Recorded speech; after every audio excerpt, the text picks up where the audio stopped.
uthi yizani senzeni umuntu ngemfuzane mfana nathi.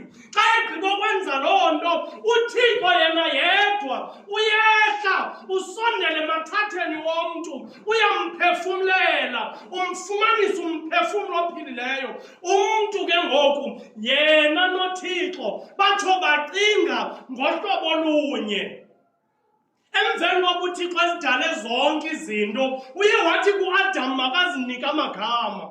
Enyanisweni uAdam ezi zinto wazinika amagama. Khangathi uThixo, hayi Adam, ayonyani le. Uye wanqwala, uye wangqina, ngoba umoya ubungaphakathini kukaAdam nomoya kuThixo ibingumoya omnye.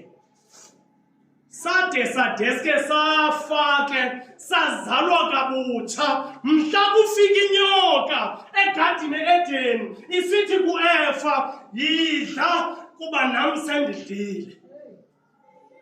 Xa ithetha kanjalo, sonke njengabantu sayiluza ishape, asakwazi uqhagamshelana noThixo. Yibone phi le nto? Yibone xa kufika uAdam egadini Edeni, uThixo egadini Edeni, ufika yena noAdam abasabonani. Aba bantu umoya wabo ubukade uqhagamshelana, kodwa xa ifika ngalo mzuzu uThixo uyabuza uba Adam uphi? Ngoba yena njengoThixo ebemnike umoya wakhe owenza bona baqhagamshelane, akasamboni. Yiloo nto ke ngoku iBhayibhile yakho isithi ngoAdam omdala thina sonke safa, ngoba yena uAdam omdala wazidlela ubomi. Njembe sibizwe apha ngumzalwane nodade, sibizelwe kuAdam omtsha onguKristu, uAdam odlisa ubomi. Yiloo nto ke ngoku xa ubiziwe njengomzalwane nodade, kungafanelekanga uba ube selfish, kungafanelekanga uba uzidlele ubomi, uvuyiswe kukudla ubomi wena. Uyazi ubana bekungekho nto ubungcono ngayo njengobulapha, but kukho umntu ekuphalala igazi lakhe, wahamba wayendlwini yakho, wathi uThixo uyakubiza, yiza nawe uzosebenzela usindiso lomphefumlo wakho.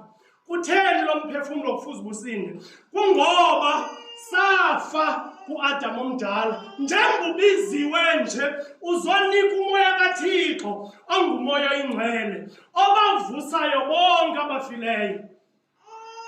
Wena uyiloo ntsikelelo, wena uyiloo ntlahlela, yiloo nto lapha, uyiliberty, ngamanye amazwi uyinkululeko okanye uyintlahlela kubantu bakowena abangasaphiliyo. Sudlala ngayo ke loo ntsikelelo, kuba bona bebengenathemba limbi. Yiloo nto thina njengabantu, kuba sazalwa inyoka, si-proud xa sizibiza ngeziduko. Mna ndithi ndinguntsingisi, and loo nto ayihlukumezi.